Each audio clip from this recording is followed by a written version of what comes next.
छात्राओं, सभी अधिकारगण, शिक्षकगण एवं सभी पालक वर्ग, सभी को हमारी तरफ से नमस्कार और आज सुबह की शुभकामनाएं। आज के दिन के लिए, आज आपका दिन बहुत बहुत शुभ रहेगा। हम आगे चलते हैं हमारे हिंदी की तासिका की तरफ। शिक्षण विभाग के द्वारा प्रस्तुत राज्यव्यापी ऑनलाइन शिक्षण में हम श्रीमती अनुजा एकनाथ पराडकर आपको मार्गदर्शन करेंगे। हमारी पाठशाला है रमाबाई सहकार नगर, मनपा मराठी शाला क्रमांक 2। आज के दिन का हम सुविचार देखेंगे। पहला सुविचार है आराम हराम है। देखो, यह एक नारा है और यह नारा दिया है हमें पंडित जवाहरलाल नेहरू जी ने, जो हमारे स्वतंत्र भारत के पहले प्रधानमंत्री रह चुके हैं। इस नारे में वे श्रम का महत्व हमें अधोरेखित करते हैं कि अगर हमें जीवन में प्रगति करनी हो तो हमें आराम निषिद्ध मानना होगा, आराम नहीं करना होगा, परिश्रम करने के बाद ही हमें सफलता मिलेगी। इस नारे में प्रधानमंत्री, भूतपूर्व प्रधानमंत्री पंडित जवाहरलाल नेहरू कहते हैं कि वे आराम करने से हमें मना कर रहे हैं। हराम का मतलब है निषिद्ध, मनाई। बच्चों याद रखो, आराम हराम है तो हराम ये एक अच्छा शब्द नहीं है, यह हम मानते हैं, लेकिन उसका मतलब देखो, उसका मतलब है निषिद्ध, मनाई। अगर हमारे सभी देशभक्त आराम करते तो क्या हम स्वतंत्रता पा सकते थे? नहीं ना बच्चों। हमें अपने तय की हुई मंजिल की एक तरफ जाना हो तो श्रम करो, आराम नहीं। तो चलो निकल पड़ते हैं हम अपने घटक की तरह।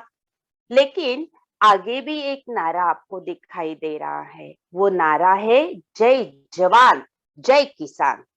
ये नारा हम देते हैं स्वतंत्रता के दिन, प्रजातंत्र के दिन, कि जय जवान जय किसान, जय जवान जय किसान।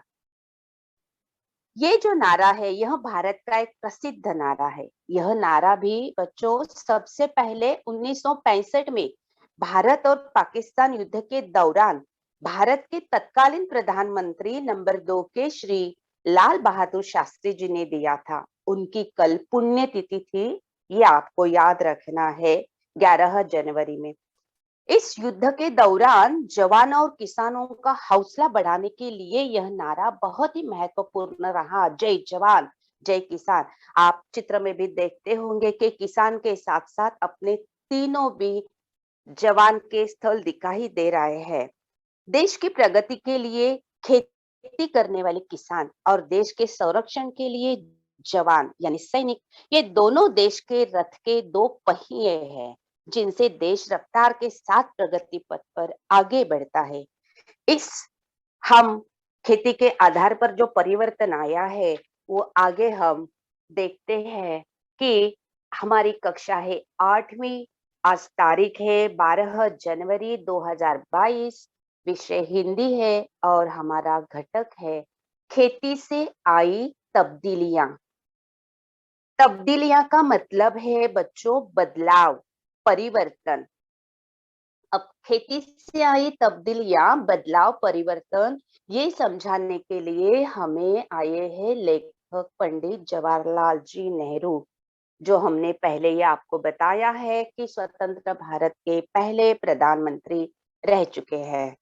तो इस पाठ के दौरान आप क्या सीखोगे? देखो, आप डाक घर, जो डाक घर घर में जाती है, आप राह देखते हैं, वो डाक का आप इतिहास बता सकोगे। ये पाठ पढ़ने के बाद आप पत्र का महत्व, आपको तो मालूम है, आप 8वीं कक्षा में आए हो तो पत्र का महत्व तो आप जानते ही हो, लेकिन और ज्यादा तरीके से आप जान पाओगे। आप तीसरा, खेती के माध्यम से जो मानवीय सभ्यता के क्रमिक विकास आप स्पष्ट कर सकोगे कि खेती कितनी महत्वपूर्ण है मानव का विकास करने में, मानव के विकास में उसका स्थान क्या है, खेती का क्यों महत्वपूर्ण माना गया है, ये आपको इससे पता चलेगा।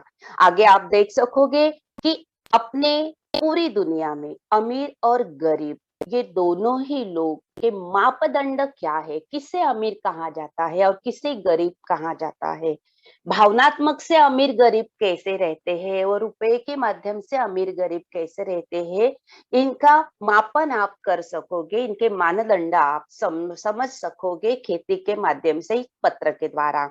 और इस पत्र के द्वारा आप ये भी समझ सकोगे कि बचत प्रणाली का महत्व क्या है। आप तो अभी छोटे हो बच्चों, आप बड़े होते बचत का कितना महत्व है आपके महत्वपूर्ण जीवन में, आपका जीवन महत्वपूर्ण बनाने में बचत का महत्व भी आप समझा सकोगे, आपको समझ में आ सकेगा। तो ये पाठ आपको ध्यान में रखना है।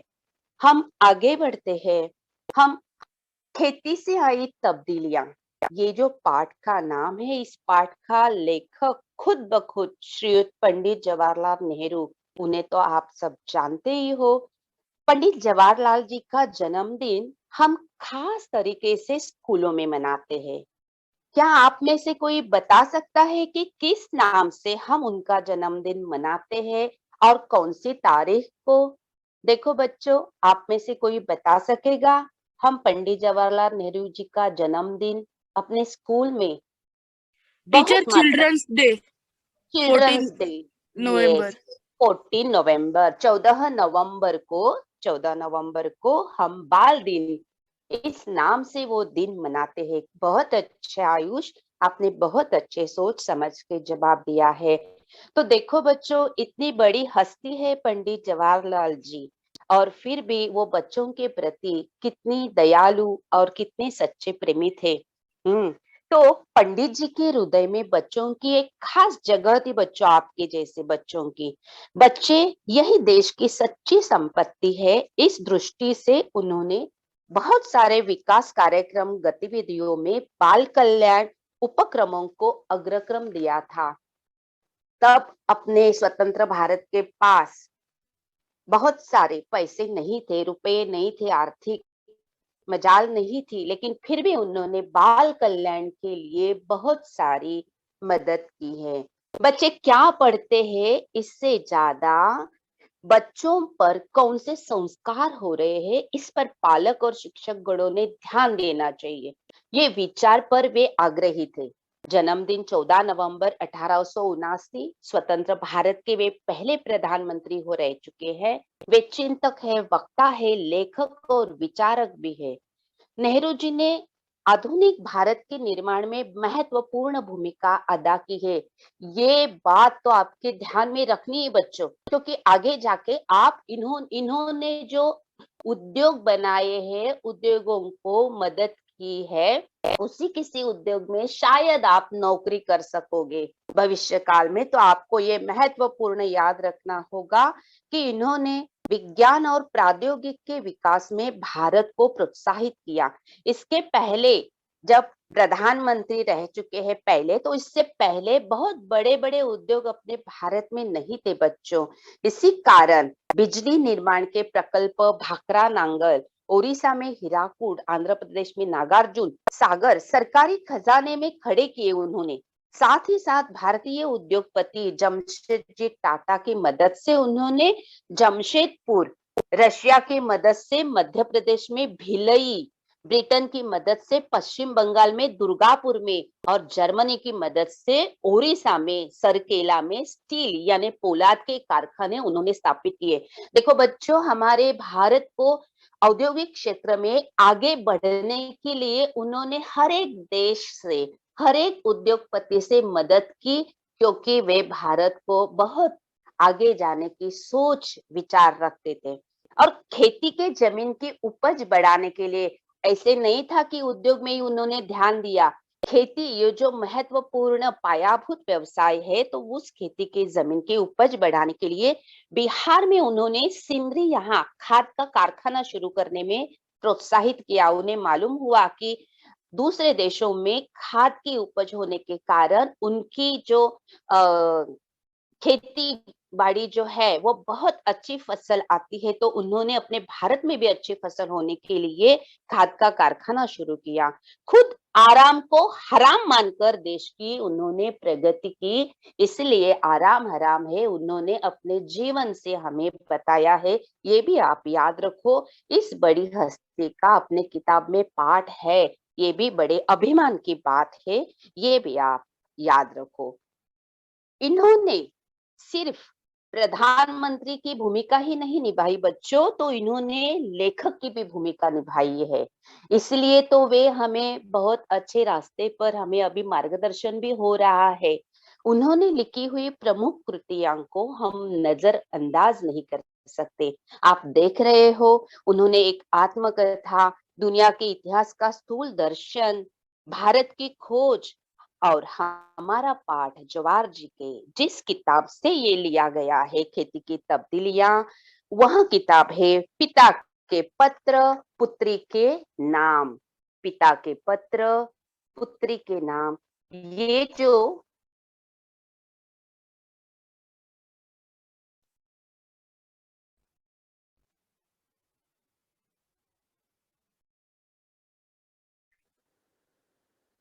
बच्चों, पत्र तो सदा हमारी पीढ़ी में बहुत ही दिल के करीब रहे हैं। आज भी पत्र देखो, ऑनलाइन क्यों न हो, लेकिन पत्र तो पत्र ही है। बच्चों, व्हाट्सएप पे आप मैसेज तो भेजते होंगे, सही है ना? क्या वो आपको छोटी सी चिट्ठी नहीं लगती, अपने मित्र को भेजी हुई, अपने माँ की खुशहाली सोचने के लिए, पूछने के लिए भेजी हुई छोटी सी चिट्ठी तो है व्हाट्सएप। तो ये व्हाट्सएप वगैरह उस जमाने में तो था नहीं। तो आज मोबाइल से हम तुरंत संवाद कर सकते हैं, लेकिन उस जमाने में पहले संवाद का माध्यम था डाकघर। डाकघर से आया हुआ पत्र तार काढ़ी रहता था। और मालूम है बच्चों, हम जब छोटे थे तब जमाने में हम डाकिया की राह देखते थे। डाकिया साइकिल से आता था और हम पूछते थे, क्या हमारा पत्र आया, क्या हमारी चिट्ठी आई? क्योंकि एक ही माध्यम था, डाक। डाक के जरिए हम अपने विचार प्रदर्शित कर सकते थे।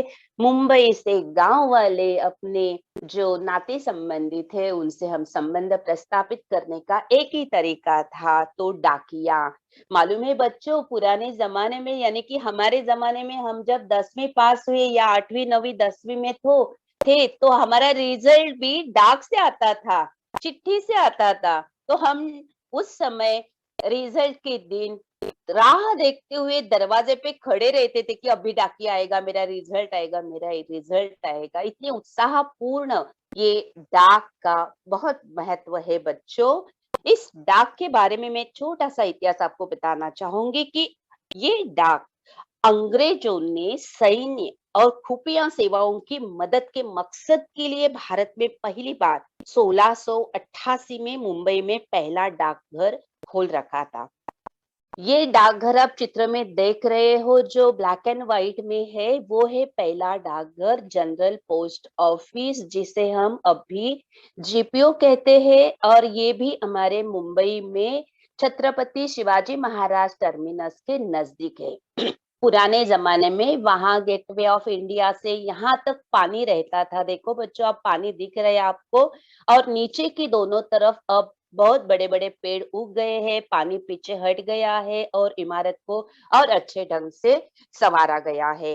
तो मुंबई में पहला डाकघर 1688 में अंग्रेजों ने सैन्य और खुफिया सेवाओं की मदद और मकसद के लिए बनाया।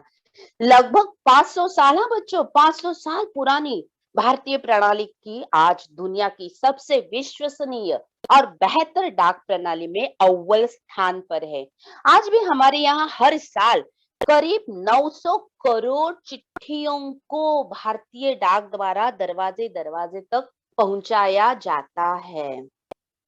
तो बच्चों, पिता के पत्र पुत्री के नाम, ये जो पंडित जवाहर जी ने लिखा हुआ एक किताब है।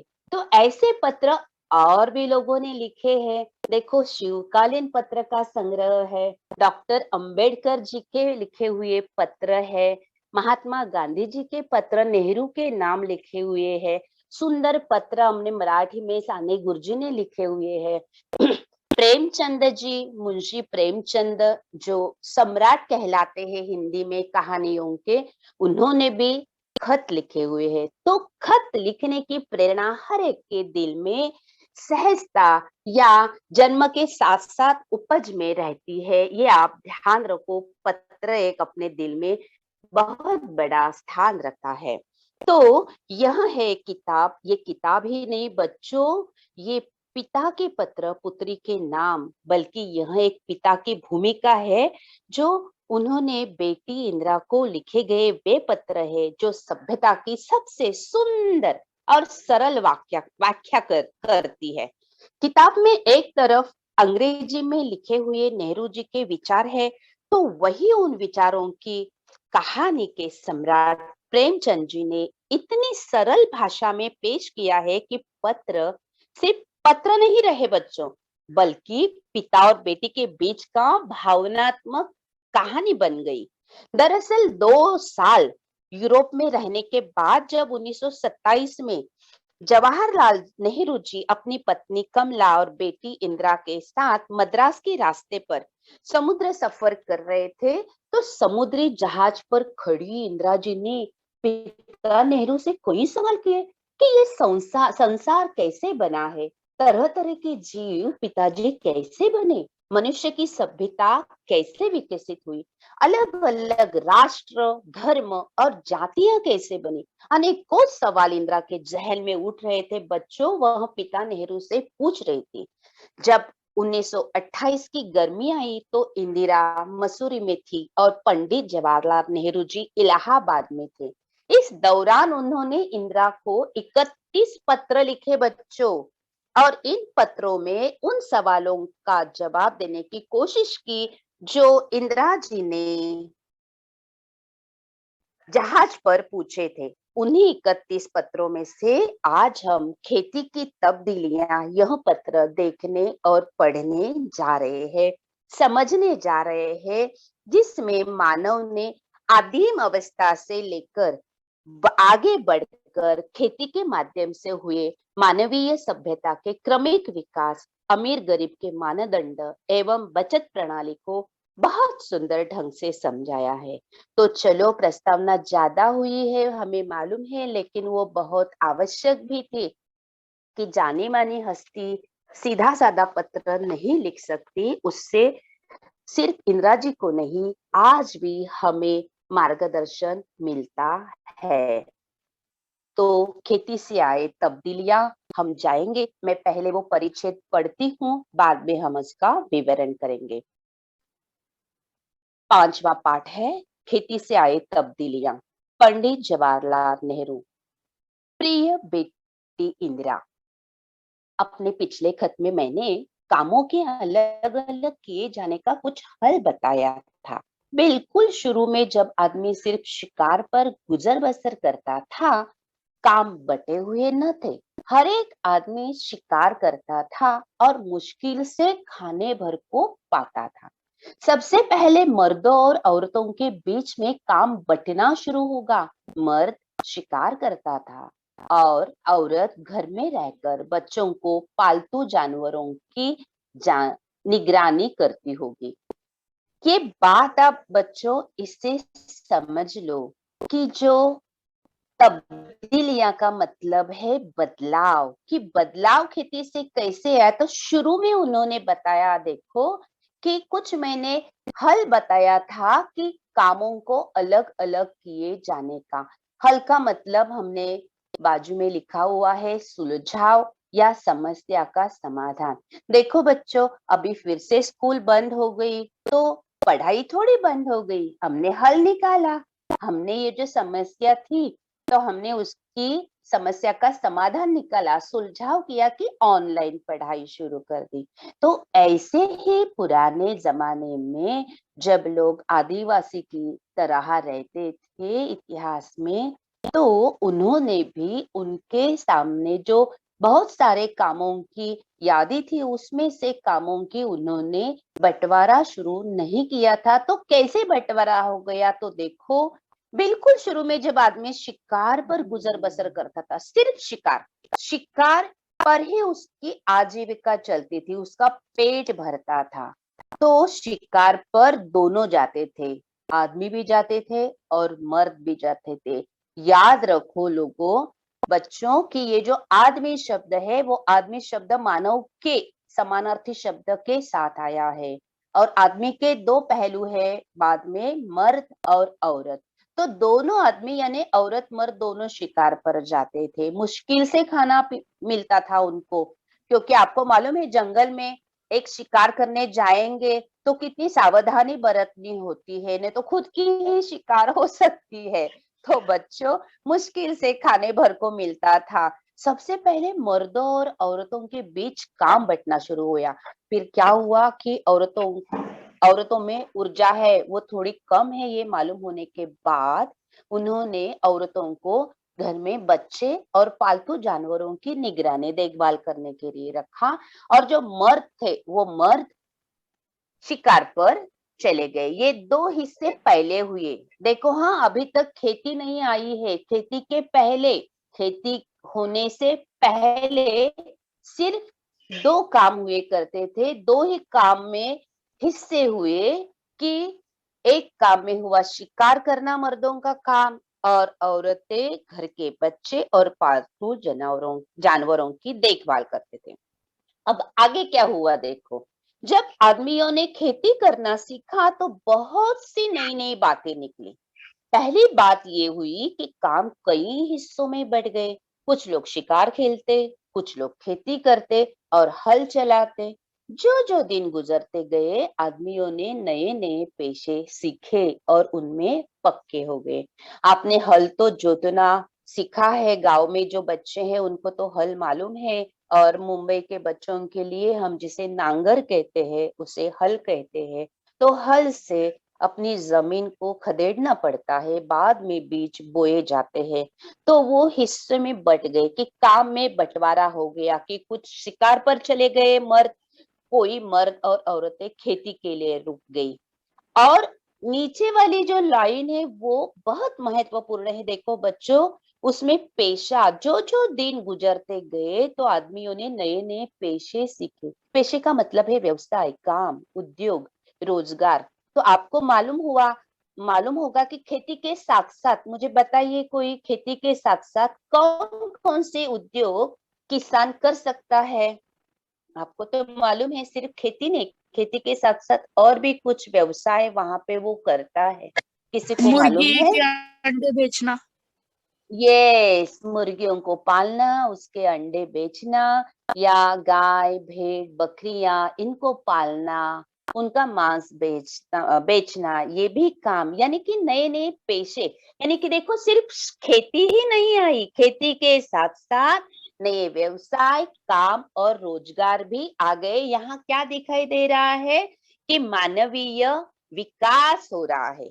जो मानव शिकार पर ही निर्भर था, अभी वो खेती भी कर रहा है, अभी वो मुर्गियां भी पाल रहा है, गाय बकरियों को देख रहा है। उसका व्यवसाय, काम, उद्योग, रोजगार बढ़ता चला गया, उसका विकास होता गया खेती के कारण। ये याद रखो, ये सब पंडित जवाहरलाल नेहरू जी अपनी बेटी इंदिरा को बता रहे हैं कि मानवीय विकास कैसे हो रहा है। खेती का दूसरा अच्छा नतीजा यह हुआ कि गांव और कस्बे बने।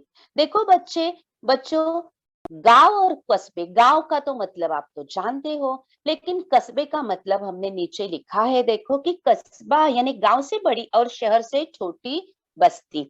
अब गांव से बड़ी कैसी? तालुका जो अपने गांव में रहता है वो हो गया कस्बा, यानी कि तालुका जो है वो गांव से थोड़ा सा बड़ा हो गया, लेकिन मुंबई जैसे शहरों से छोटा हो गया, तो वो कस्बा हो गया। और जहाँ खेती बाड़ी होती थी वो गांव हो गया। तो परिणाम, नतीजा यानी परिणाम, खेती करने का दूसरा नतीजा ये हुआ, परिणाम ये हुआ कि गांव और कस्बे बसने लगे। बसने लगे का मतलब आप आगे जाएंगे हम तो आपको समझ में आ जाएगा, वहां हम स्पष्ट करते हैं। खेती के पहले लोग इधर उधर घूमते थे और शिकार करते थे, यानी कि एक जगह वो स्थिर नहीं थे। खेती के पहले उनके लिए एक जगह रहना जरूरी नहीं था, शिकार हर एक जगह मिल जाता था। याद रखो, अभी शिकार हर एक जगह मिलता है? सोचो, मिलता है क्या शिकार हर एक जगह? अपने गांव में शिकार मिलता है, शहर में नहीं ना। तो बच्चों याद रखो, उस समय सब जगह जंगल ही जंगल हुआ करते थे। पहाड़, जंगल, बहुत सारे जंगल। तो शिकार हर एक जगह पर मिलता था। इसके सिवाय उन्हें गायों और बकरियों और अपने दूसरे जानवरों की वजह से इधर उधर घूमना पड़ता था। क्यों घूमना पड़ता था? देखो, इन जानवरों के चराने के लिए चरगाहों की जरूरत थी। चरगाह मैंने नीचे दिखाया है कि जानवरों जो घास खाते हैं, वो घास की जरूरत रहती थी।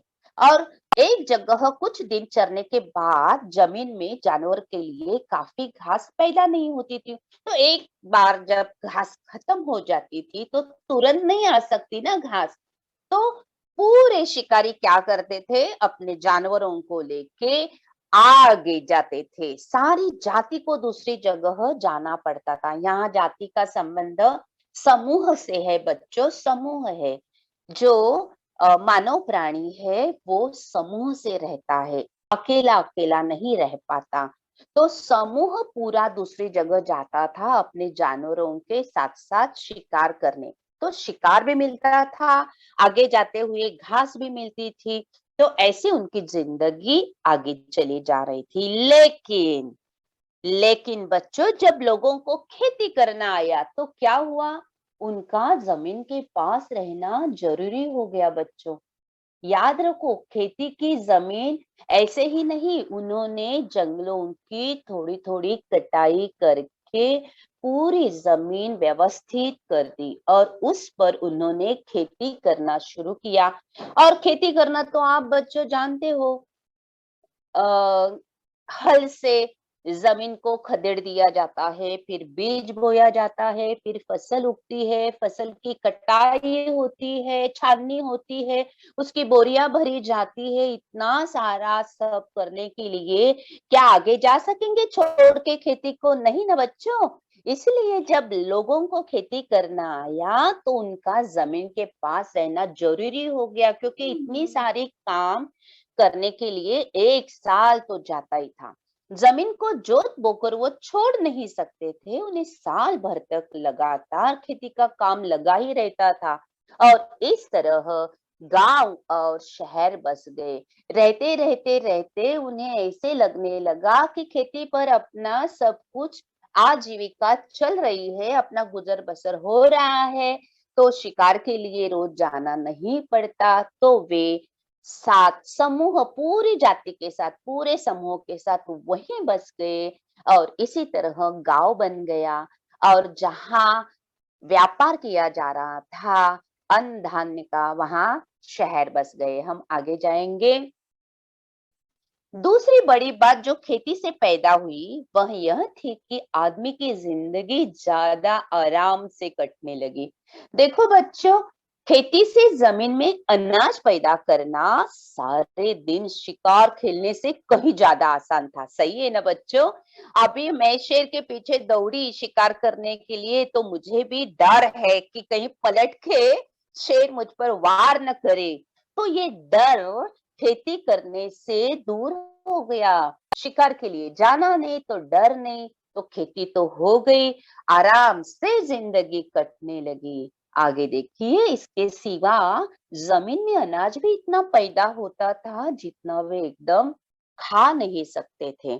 तो बच्चों, अभी ये मानवीय विकास जहां तक आया है, समूह में रहकर गांव और बस्ती हो गई। आगे अभी विकास देखो कैसे हो गया कि जितना वे खा नहीं सकते थे इसे वे सुरक्षित रखते थे।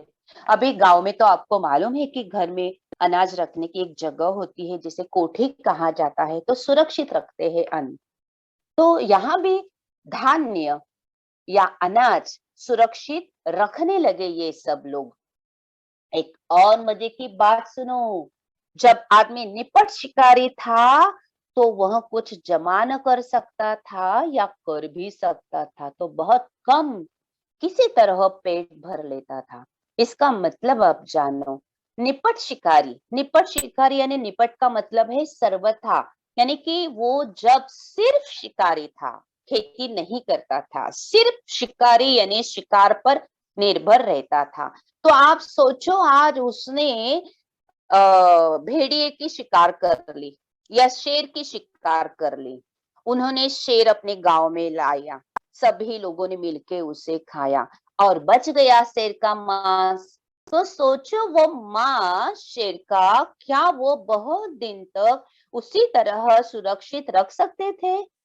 नहीं बच्चों, उनके पास ना तो फ्रिज थे, फ्रिज तो नहीं थे उस जमाने में, तो वो मांस सुरक्षित नहीं रख सकते, तो वो खराब हो जाता था। यानी कि वो सिर्फ शिकारी था, तो वो कुछ भी इकट्ठा या जमा नहीं कर सकता था। ये आप याद रखो। तो उसे हर दिन नए दिन शिकार पर निकलना पड़ता था।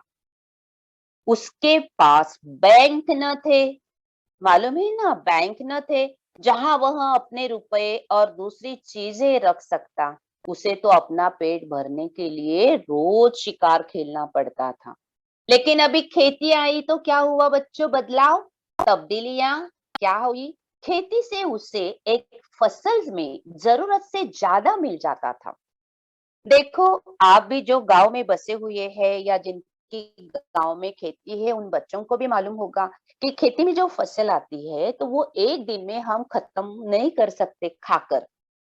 तो हम वो बोरियों में, कोठियों में इकट्ठा कर कर रखते हैं। और जैसे जैसे हमें उसकी जरूरत होती है, बच्चों ध्यान रखो, हाँ ये बहुत महत्वपूर्ण परिच्छेद है। जैसे जैसे हमें ज्यादा जरूरत होती है तो वो हम उससे वहां से निकाल कर फिर खाने के लिए उपयोग में लाते हैं। तो क्या हुआ बच्चों, खेती से फसल में जरूरत से ज्यादा मिल जाता था तो अतिरिक्त खाने को वो जमा कर देता था। तो अतिरिक्त फसल खाने के लिए उपयोग में लाई गई फसल वो खत्म हो गई और बाकी जो बची तो उस खाने को वो जमा भी कर सकता था, संरक्षित रख सकता था, कीटाणु से परे रख सकता था। इस तरह लोगों ने अतिरिक्त अनाज जमा करना शुरू किया। अतिरिक्त का मतलब आप ध्यान से देखो, जरूरत से ज्यादा जो अनाज आता था वो जमा करना सीख लिया। लोगों के पास अतिरिक्त अनाज इसलिए हो जाता था।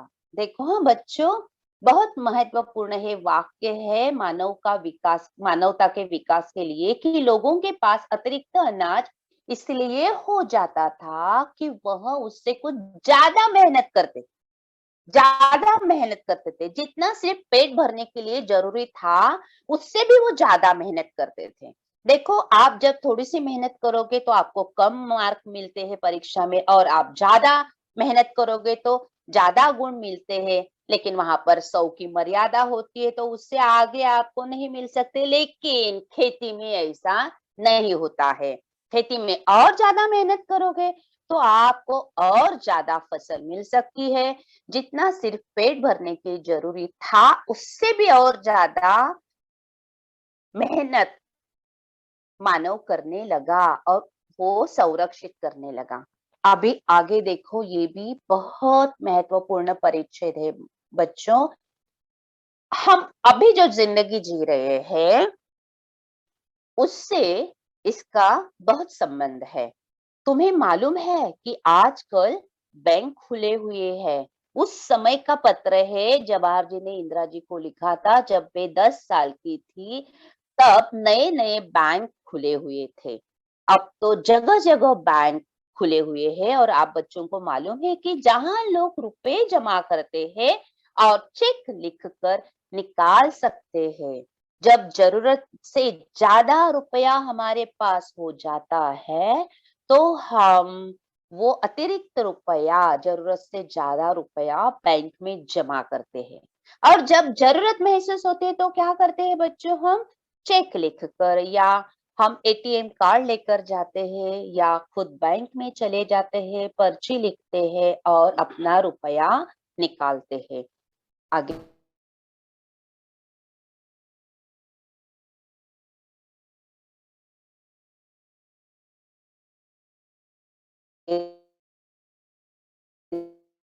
सोचो, अच्छी तरह से सोचो, गौर करो, चिंतन करो, ध्यान करो कि अगर तुम गौर करो तो तुम्हें मालूम होगा कि यह अतिरिक्त रुपया है। जैसे कि बच्चों देखो, दिवाली आती है तो आपके घर में दादा दादी या कोई मेहमान आते हैं तो आपको पटाखे के लिए आपके हाथ पर पैसे रखते हैं। हमारे जमाने में तो देते थे, हाँ। अभी आपको मिलते हैं कि नहीं मालूम नहीं, लेकिन हमारे जमाने में जो आते थे मेहमान वो हमें पटाखे के लिए 1-2 रुपया देते थे बचपन में। अभी 1-2 रुपया तो कम है, आपको तो ज्यादा मिल रहे होंगे। या भाई दूज रहती है उसमें, वहां पे हमें गिफ्ट मिल जाता है। तो ये पैसे आते हैं तो अपने माता पिताजी तुरंत कहते हैं, चलो तुम्हारा बैंक अकाउंट में जमा कर दे, या तुम्हारी पिग्गी बैंक रहेगी तो उसमें जमा कर दे। क्यों जमा करते हैं हम लोग वो, कि वो रुपया आपको अभी उसकी जरूरत नहीं है, खर्च करने की अभी जरूरत नहीं है, तो वो अतिरिक्त रुपया हो गया और वो आपने जमा कर दिया। याद रखो, उसे कहते हैं अतिरिक्त रुपया, यानी ऐसा रुपया जिसे लोगों को एक बारगी खर्च करने की जरूरत नहीं है। एक बारगी यानी एक साथ। अगर जिन जिन विद्यार्थियों के पिताजी या माताजी नौकरी करते होंगे तो उनकी कमाई वो बैंक में जमा करते हो, जैसे जैसे उसकी जरूरत रहती है तो थोड़े थोड़े निकाल कर लाते हैं। तो एक बार खर्च करने की जरूरत नहीं होती है वो रुपया, इसे वे बैंक में रखते हैं। और देखो, जवाहर जी कह रहे हैं कि आदि मानव के जरिए खेती का तंत्र मालूम होने तक हम बहुत पिछड़े हुए थे। खेती का तंत्र मालूम हो जाने के बाद अतिरिक्त अनाज पैदा हो गया, वो संरक्षित किया गया, और ज्यादा अतिरिक्त अनाज आ गया तो वो बेचा दिया गया, और बेचने के बाद हाथ में पैसे आ गए, अतिरिक्त रुपया आ गया, जिसे हम एक साथ खर्च करना नहीं चाहते, वो बैंक में हमने रख दिए। और ऐसे लोग जो बैंक में अतिरिक्त रुपया रखते हैं, वही लोग मालदार कहलाते हैं। वही लोग मालदार हैं जिनके पास बहुत सा अतिरिक्त रुपया है और जिनके पास कुछ नहीं, वे गरीब है। देखो जवाहर जी यहाँ पे गरीब और अमीरी का मापदंड आपको बताते हैं। ये आपको याद रखना है कि ये आर्थिक स्तर से गरीब और अमीर का फर्क यहाँ पे आपको दिखाई दे रहा है कि बहुत सारा अतिरिक्त रुपया जिनका बैंक में पड़ा हुआ होता है वो मालदार कहलाते हैं, और जिनके पास कुछ नहीं है वो गरीब कहलाते हैं। तो बच्चों यहाँ पे आपको ध्यान रखना है कि आपको भी बचत करने का व्यवधान रखना है। बचत एक बहुत जरूरी चीज है। जो बचत आपको अपने आने वाले भविष्य के समय में कभी भी बीमारी के कारण या बड़ी शिक्षा लेने के लिए आपको जरूरी लग सकती है, तो ये अतिरिक्त रुपया आपको बैंक में जमा करना ही है। चाहे हम बहुत सारे मालदार नहीं है, लेकिन वो अतिरिक्त रुपया हमारे काम के लिए आ सकता है, तो आपको अभी से बचत करनी है। ध्यान रखो, थोड़ी थोड़ी, जैसे मराठी में कहते हैं थेंबे थेंबे तळे साचे, तो थोड़ी थोड़ी बचत करनी है। ये आपको याद रखना है। बच्चों, मैं एक छोटी सी कथा आपको यहाँ सुनाऊंगी। आपके पहले जो विद्यार्थी थे उनको हिंदी में ठीक एक रामू नाम का आदमी था, वो रोज 1 रुपए की मूंगफली खरीदता था। तो वो मूंगफली बेचने वाला जो था वो कहता था, अरे बच्चे हैं आपके 4-5, तो उनकी पढ़ाई के लिए, भविष्य में बीमारी के लिए आप पैसे बचाते जाओ, रोज आप 1 रुपए की मूंगफली क्यों खरीदते हो? तो वो कहता है, नहीं, मेरा ये मेरा हक है कि मैं कमाता हूँ तो मैं ये खर्च करूंगा। तो वो रोज अब भी वो मूंगफली वाले की समझ में नहीं आ रहा था कि इसे बचत का महत्व कैसे समझा दिया जाए। तो उसने एक बात ठान ली और समझा कि बचत का महत्व इसे रामू को समझा ही देता हूँ। तो उसने क्या क्या किया बच्चों, रोज रामू खरीदता था 1 रुपए की मूंगफली। ऐसे 30 दिन बीत गए और 30 दिन के बाद जब रामू मूंगफली खरीदने आया तो मूंगफली वाले ने क्या किया, 1 रुपए की मूंगफली उनको दे दी और दूसरी एक मूंगफली से भरी हुई छोटी सी पोटली थमा दी। पोटली यानी थैली, पोटली थमा दी और कहा कि ये भी आपकी ही मूंगफली है। तो रामू हैरान हो गया कि अरे मेरी मूंगफली, मैं तो रोज 1 रुपए की मूंगफली खरीदता हूँ, अभी ये मूंगफली कहाँ से आ गई भाई, मुझे इतनी मूंगफली नहीं चाहिए। तो वो मूंगफली वाले ने बताया कि ये आपकी ही मूंगफलियां है, क्योंकि आप रोज 1 रुपए की मूंगफली खरीदते थे, तो उनमें से मैं दो दो मूंगफलियां बाजू में रखता था इस पोटली में, और 1 महीने के बाद देखो आपको एक पोटली भर मूंगफलियां मिल गई। यही तो बाबा मैं बचत का महत्व समझा रहा हूँ कि थोड़ी थोड़ी बचत करके आप एक बड़ी बचत कर सकते हैं। तब रामू के दिमाग में आया कि बचत का महत्व और उसने वो बचत करनी शुरू कर दी। इसका अर्थ बच्चों आपकी समझ में, आप देखो आपको आगे बहुत सारे पैसों की जरूरत लगेगी, जो आपके पास पैसे आएंगे अभी, अगर वो अतिरिक्त है तो आपको वो बैंक में बचत के स्वरूप में आपको डालना है। तो आप बहुत बड़े मालदार नहीं बनोगे, लेकिन आगे जरूरत पड़ी तो आपको किसी की मदद पैसों के जरिए लेनी नहीं होगी, आप अपनी खुद खर्च कर सकते हैं। नहीं तो जो मेहनत करते हैं गरीब, उनके पास अगर बीमार पड़ गए तो थोड़े भी पैसे नहीं बच पाते हैं। ये याद रखो बच्चों, हम आगे देखेंगे। आगे तुम्हें मालूम होगा कि यह अतिरिक्त रुपया कहाँ से आता है। अतिरिक्त रुपया यानी ज्यादा, अभी ये जो अतिरिक्त रुपया है ना बच्चों, वो हम जैसे सामान्य नागरिक है उनके लिए नहीं किया गया है, वो आपके आगे जाके हम बताते हैं कि आगे तुम्हें मालूम होगा कि यह अतिरिक्त रुपया आता कहाँ से। इसका सबब यह नहीं है कि आदमी दूसरे से ज्यादा काम करता है और ज्यादा कमाता है, बल्कि आजकल जो आदमी बिल्कुल काम नहीं करता उसके पास तो बचत होती है, और जो पसीना बहाता है उसे खाली हाथ रहना पड़ता है। तो बच्चों आपको ये विधान जो है वो थोड़ा अटपटा सा लगेगा, देखो कि अरे ये क्या कह रहे हैं पंडित जवाहरलाल जी कि आजकल जो आदमी बिल्कुल काम नहीं करता उसके पास बचत होती है, और जो पसीना बहाता है उसे खाली हाथ रहना पड़ता है। तो बच्चों याद रखो, जो आदमी बिल्कुल काम नहीं करता इसका मतलब है, दोनों तरफ से मैं आपको ये बात समझाने जा रही हूँ, आप समझ ले लीजिए। अगर हम बहुत पढ़े पढ़े, बहुत पढ़ लिख कर बड़ी नौकरी या बड़ा उद्योग हमने शुरू किया तो बाद में हम आराम से अपनी बचत कर सकते हैं। हमें कभी भी जाके रास्ते पर मजदूरी नहीं करनी पड़ेगी, पसीना नहीं बहाना पड़ेगा।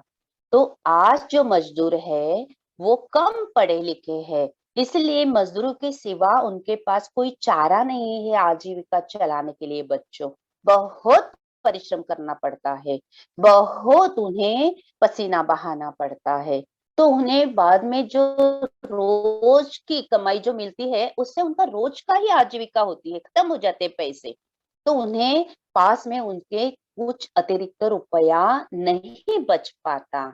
ये एक बात हो गई। हाँ देखो, पढ़ लिख कर परिश्रम तो कर दिया, लेकिन बाद में शारीरिक परिश्रम नहीं है, फिर भी उन लोगों के पास बचत होती है, और जो मजदूरी ही पहले से आखिरी तक करते हैं और पढ़ने के लिए परिश्रम नहीं लेते, उन्हें बहुत खाली हाथ रहना पड़ता है। दूसरी बात बच्चों ये याद रखो, जो आजकल शेयर्स में काम करते हैं तो वो कुर्सी पर बैठते हैं, मेहनत बहुत कम करते हैं, लेकिन रुपयों की उलाढाल तो इतनी होती है कि उनके पास पसीना न बहाते हुए भी बचत होती है। तो बच्चों आपको सीखना है तो आप आगे जाके 11वीं 12वीं में कॉमर्स लेके ये शेयर्स का माजरा क्या है वो आप देख सकते हो बच्चों। व्यापारी होते हैं, ठेकेदार होते हैं, ये आदमी भी देखो खुद कुछ काम नहीं करते, लेकिन उनके पास बचत बहुत होती है व्यापारी और ठेकेदारों के साथ। किसान देखो कितना काम करते हैं, लेकिन बहुत कम दाम में उसको व्यापारी व्यापारी को उनका माल बेचना पड़ता है। तो किसानों को कम रुपए मिलते हैं, लेकिन व्यापारी कुछ काम न करते हुए भी उनसे लिया हुआ माल ज्यादा पैसे से बहुत बड़ी कीमत के साथ बेचते हैं दुकानदारों को। तो बीच में बिना मेहनत से व्यापारी को या ठेकेदार को पैसे मिलते हैं, बचत होती है। लेकिन किसान को पसीना बहाना पड़ता है। तो किसान को भी खुद किसान का काम करते करते व्यापारी भी होना चाहिए, तो बचत हो सकती है। या बुरा बु, इसमें बुरा भाग भी आपके सामने मैं लाती हूँ, क्योंकि आप अभी 8वीं में गए हो, आगे जाओगे, बड़े हो चुके हैं। तो भ्रष्टाचार या गुंडागर्दी ये करके भी कई लोग बहुत बड़ी माया यानी पैसा बचत करते हैं, लेकिन वो अच्छा भाग नहीं है मानव विकास के लिए।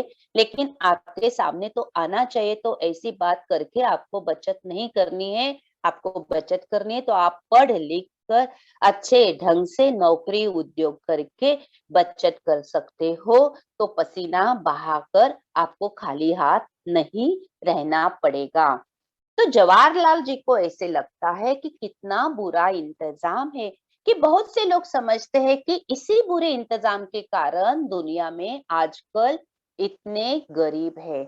बहुत सारे लोगों ऐसे लोग भी कहते हैं, अरे हाँ वो तो कुर्सी पे बैठकर पैसे पगार इतनी बड़ी लेता है और मैं इतनी मेहनत करता हूँ लेकिन मुझे कुछ भी नहीं मिलता, रोज का ही काम मेरा चल जाता है। लेकिन उसके पीछे बचपन से जो पढ़ाई की मेहनत है वो उस समय नजरअंदाज की जा सकती है। तो आपको ये याद रखना है कि अभी शायद उन्होंने इंदिरा जी को भी कहा देखो कि अभी शायद तुम इस बात को न समझ सको, इसलिए इसमें सिर न खपाओ, बहुत बुद्धि मत लगाओ इसमें कि कैसे गरीब बनते हैं या कैसे अमीर बनते हैं, थोड़े दिनों में तुम इसे समझ लगोगी।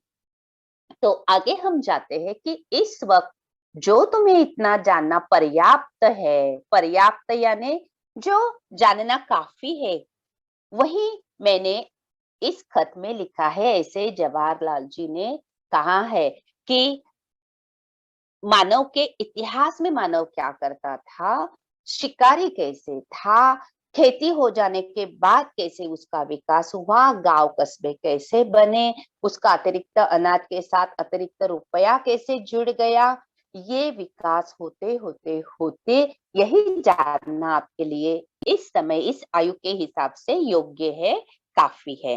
खेती से आदमी को उससे ज्यादा मिलने लगा खाना जितना वह खा नहीं सकता था, यह जमा कर लिया जाता था। उस जमाने में फिर से जवाहरलाल जी गए देखो, उन्होंने इंदिरा जी को चालू जमाने का भी इंतजाम बताया और फिर से वो पुराने जमाने की तरफ लेकर चले गए कि यह जमा कर लिया जाता था। उस जमाने में न रुपए थे न बैंक, जिसके पास बहुत सी गाय भेड़े ऊंट या अनाज होता था वे ही अमीर कहलाते थे। देखो आज अमीर उसे कहते हैं जिसके पास बहुत बैंक बैलेंस है, अतिरिक्त रुपया है, बड़ी हवेली है, बंगला है, गाड़ी है, उसे अमीर कहलाते थे। लेकिन उस समय जब खेतीबाड़ी थी तब जिसके पास बहुत सी गाय भेड़े ऊंट या अनाज, मैंने नीचे चित्र देखे देखो, गाय भेड़े ऊंट या अनाज, वे ही अमीर कहलाते थे जिनके पास वे रुपए नहीं थे लेकिन ये वस्तुएं थी। अभी वस्तुएं जिनके पास थे वो अमीर कहलाते थे, क्यों मालूम है? उस समय बैंक नहीं थे, रुपए नहीं थे। उस समय वस्तु विनिमय करते थे, यानी कि बच्चों ध्यान से आप सुनो हाँ मेरी बात, एक वस्तु के बदले दूसरी वस्तु दिया करते थे। शुरू में मालूम है बच्चों, हस्ती दंत यानी हाथी के दांत, प्राणियों के बाल, पेड़ के छिलके, बीज, शंख, ये रुपए के बजाय उपयोग में लाते थे। मालूम है आपको? अभी हंसी आ जाएगी, क्या हाथी के दांत, पेड़ के छिलके, बीज, ये रुपए के बजाय? हाँ हाँ बच्चों, यही रुपए के बजाय उपयोग में लाते थे। आपको इतिहास में पढ़ा होगा आपने, बक्सार की लड़ाई में सन 1764 और 65 में ब्रिटिश ईस्ट इंडिया कंपनी ने भारत में मुगल बादशाह शाह आलम के सिक्के बनाने शुरू किए। हाँ देखो, हाँ भारत में 1764-65 में, हाँ ब्रिटिश ईस्ट इंडिया कंपनी ने मुगल बादशाह शाह आलम के सिक्के बनाने शुरू की। 1790 में भारत में मशीन के द्वारा सिक्के बनाए जाने लगे। जेम्स प्रिंसेस इन्हें भारत के सिक्कों के जनक मानते हैं। इन्होंने भारतीय सिक्कों का अभ्यास करके एक सरीखे, एक ही आकार के और एक ही वजन के सिक्के बनाने लगे। लेकिन उन पर बच्चों ब्रिटिशों की राजा रानी चौथा विलियम की भाव मुद्राएं रहती थी। आज जैसे महात्मा गांधी जी की भाव मुद्राएं रहती है, तब चौथा विलियम ब्रिटिश राजा उनकी भाव मुद्राएं रहती थी। भारतीय स्वतंत्रता के बाद 1950 साल में घटना के साथ साथ नए भारतीय सिक्के मान्य हुए और उन पर से ब्रिटिश राजा रजवाड़ों के चित्र हटाए गए और चारों ओर देखने वाला शेर, ये मानचित्र एक तरफ आ गया। एक तरफ राष्ट्रपिता महात्मा गांधी जी की भाव मुद्रा आ गई। ये है अपना सिक्कों का इतिहास। तो ये आखिरी लाइन में क्या था, उस जमाने में न थे रुपए थे न बैंक, जिनके पास बहुत सी गाय भेड़े ऊंट या अनाज होता था वे ही अमीर कहलाते थे। यानी कि बच्चों, जहां से वस्तु विनिमय होता था, एक वस्तु देकर दूसरी वस्तु खरीद सकते थे, वहां से वस्तु विनिमय से लेके आज हम रुपये तक पहुंच गए हैं। और अतिरिक्त रुपया यानी हमें जरूरत नहीं है, वो रुपया एक बार खर्च करने की जरूरत है नहीं, वो जमा करते हैं, उसे कहते हैं अतिरिक्त रुपया। यहाँ तक हमारा मानवीय विकास हो चुका है। आदि मानव से यहाँ तक ये विकास हुआ है। उसका कारण याद रखो बच्चों, खेती खेती, इसीलिए खेती से आई हुई तब्दीलियां। यही पाठ का नाम इस पत्र से सार्थ होता है। तो बच्चों, आज के पाठ में हमने ये जाना है, हमने छोटा सा डाक का इतिहास देखा कि भारत में डाक कब शुरुआत हुई, डाक की पत्र का महत्व देखा हमने, खेती के माध्यम से हुआ आदि मानव के साथ यहाँ तक का मानवीय विकास खेती के जरिए कैसे हुआ वो हमने देखा है कि खेती से लोग बसने लगे, एक जगह गांव होने लगे, कस्बे होने लगे। खेती के बाद ही लोग अतिरिक्त अनाज रखने लगे, संरक्षित रखने लगे, अनाज बेचने लगे, तो अमीर गरीब लोग निर्माण हो गए। तो अमीर और गरीब विचारों से भी होते हैं और आर्थिकता के कारण से भी होते हैं, ये हमने देखा है। और बचत प्रणाली का महत्व हमने देखा है, जो अपनी आगे वाली आयुष के लिए बहुत बहुत महत्वपूर्ण है बच्चों। तो हम अभी मूल्यमापन की तरफ बढ़ते हैं। कारण हमें चुनना है। देखो बच्चों, ध्यान रखो, हमें यहाँ पे एक विधान दिया गया है और कारण चुनना है। उनमें से पहला विधान है, सारी जाति को दूसरी जगह जाना पड़ता था। पहला है क्योंकि आदमियों ने खेती करना सीखा, क्योंकि उनके पास बहुत सा अतिरिक्त रुपया है, क्योंकि खेती में इतना अनाज पैदा होता था जितना वे एकदम खा नहीं सकते थे, क्योंकि दुनिया में बुरा इंतजाम है, और पांचवा आखिरी है क्योंकि कुछ दिनों तक चरने के बाद जमीन की सारी घास खत्म हो जाती थी। इन पांच में से आपको एक कारण चुनना है। सारी पांचवा। जाति को दूसरी जगह जाना पड़ता था। हाँ, पूरी तरह बोलो, विधान और उत्तर दोनों भी बोलो। सारी जाति को दूसरी जगह जाना पड़ता था क्योंकि कुछ दिनों तक चरने के बाद जमीन की सारी घास खत्म हो जाती थी। बहुत सुंदर आपने कारण चुना है। अब हम आगे जाएंगे, लेकिन उससे पहले आप ठान लो कि नीचे दिए हुए कारण वही रहेंगे, इसे मैं बार बार नहीं पढ़ूंगी, एक विधान पढ़ूंगी, कारण तो नीचे दिए होंगे। अगली विधान की तरफ हम मुड़ पाएंगे। आदमियों के काम कई हिस्सों में बट गए। देखो, पढ़ो और चुनो, 8वीं कक्षा में हो आप। आदमियों के काम कई हिस्सों में बट गए।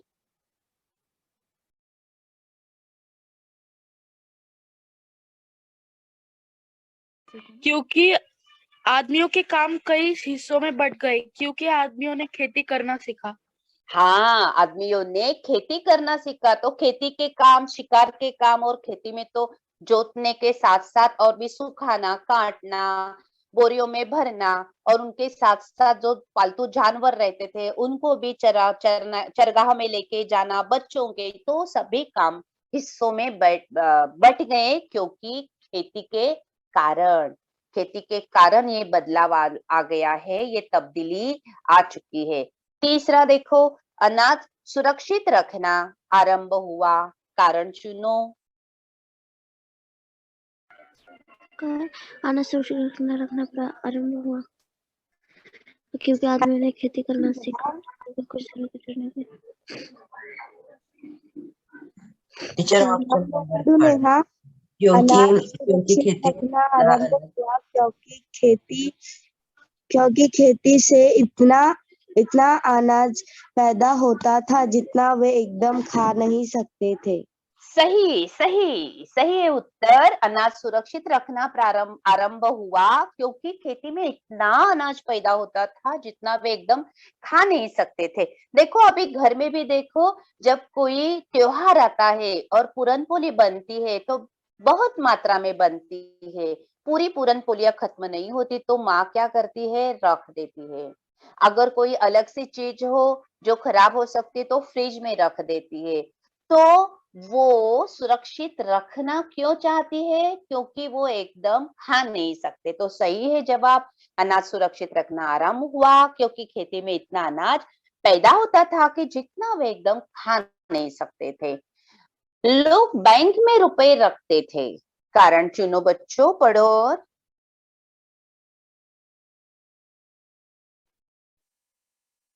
लोग बैंक में रुपए रखते थे क्योंकि उनके पास बहुत सा अतिरिक्त रुपया है।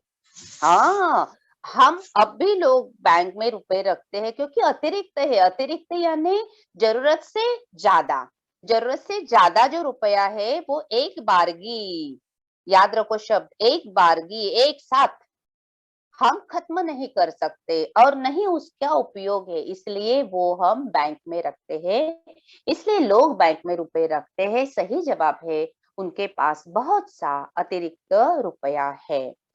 दुनिया में गरीब आदमी है, कारण चुनो बच्चों।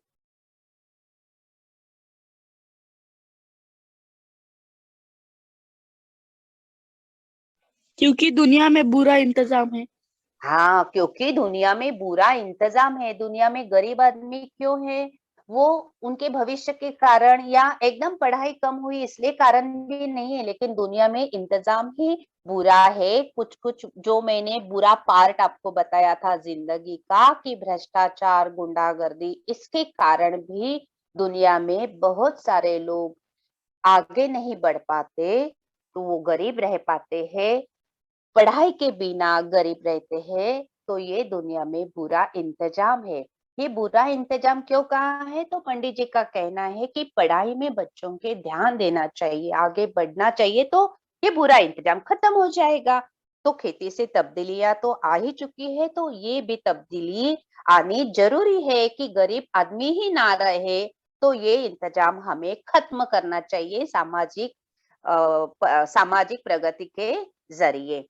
तो बच्चों, आज हम आपसे धन्यवाद और विदा लेते हैं कि आपके लिए हमने ये खेती से आई तब्दीलियां पाठ देखा है, पढ़ा है, और आपके साथ साथ आपको इस पाठ से हमने जोड़ दिया है कि पंडित जवाहरलाल जी नेहरू, जो भूतपूर्व पहले प्रधानमंत्री स्वतंत्रता भारत के रह चुके थे, वो सिर्फ प्रधानमंत्री ही नहीं, विचारक, वक्ता, चिंतक और हमारे भारत के प्रौद्योगिकी के प्रगति पथ पर ले जाने के लिए बहुत ही उन्होंने महत्वपूर्ण भूमिका निभाई थी। उन्होंने आपको समझ में ला दिया है कि खेती से मनुष्य का विकास यहाँ तक कैसे पहुंच चुका है।